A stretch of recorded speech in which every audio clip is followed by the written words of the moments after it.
maalintii axaddii 12 bishan Juunfiye 2025 isbahaysiga mucaaridka ee Jabuuti Bloc pour le Salut National oo loo soo gaabiyo BSN ayaa magaalada Jabuuti ee caasimadda dalka ku qabtay munaasabad ay si rasmi ah ugu shaaciyeen barnaamij siyaasadeedkooda.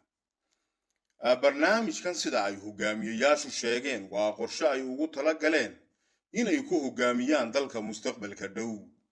Munaasabadan oo ahayd mid si weyn loo wada sugayay waxaa hadallo muhiim ah ka soo jeediyay saddexda hogaamiye ee BSN oo kala ah mudane aadan maxamed cabdu oo ku hadlay luuqadda afka canfariga, mudane daahir axmed faarax oo khudbadiisa ku soo jeediyay afka faransiiska, mudane khadar cabdi ibraahim oo isna ku hadlay luuqadda afka soomaaliga. Saddexda hogaamiye waxay khudbadooda xooga ku saareen kuna muujiyeen yoolka iyo aragtida ku cad barnaamij siyaasadeedka BSN oo ah mid rajo weyn iyo himilo cusub u horseedaya shacabka reer Jabuuti. Hogaamiyayaasha ayaa ku nuuxnuuxsaday in barnaamijkan uu yahay qorshe hufan oo loogu xallinayo caqabadaha haatan taagan, laguna dhisayo bulsho cadaalad iyo horumar ku salaysan. Afarta tiir ee ugu muhiimsan barnaamijkan siyaasadeed ee BSN ayaa ah sida tan: kow, hirgelinta dowlad sharci ah oo qaran si loo xaqiijiyo sarreynta sharciga iyo rabitaanka shacabka. Laba, ku dhaqanka dimuqraadiyad dhab ah taas oo shacabka u oggolaanaysa inay codkooda iyo rabitaankooda ku dhiibtaan si xor ah.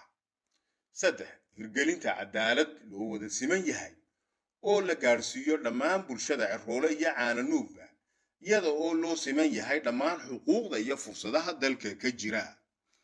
Afar, abuuridda horumar isku dheelitiran oo waara si loo xaqiijiyo horumar dhan walba ah oo ku salaysan nidaam waara oo looga faa'iideeyo jiilasha soo socda.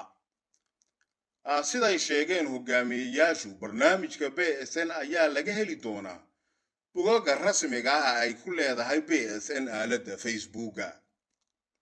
Hogaamiyayaasha BSN waxay ku booriyeen shacabka reer Jabuuti inay akhristaan barnaamijkan kana soo falceliyaan kuna daraan wixii talo iyo tusaale ah si wadajira loogu tafaqyatiro qorshahan. Munaasabadan ayaa ku soo dhammaatay codsi ballaadhan oo lagu dhiirigelinayo shacabka Jabuuti inay kaalin mugle ka qaataan isbeddelka siyaasadeed iyo inay midnimo ku wajahaan rajada mustaqbalka dalka. Hogaamiyayaashu waxay carabka ku adkeeyeen muhiimadda ay leedahay wada shaqaynta bulshadu si loogu guuleysto isbeddel dhab ah oo waara.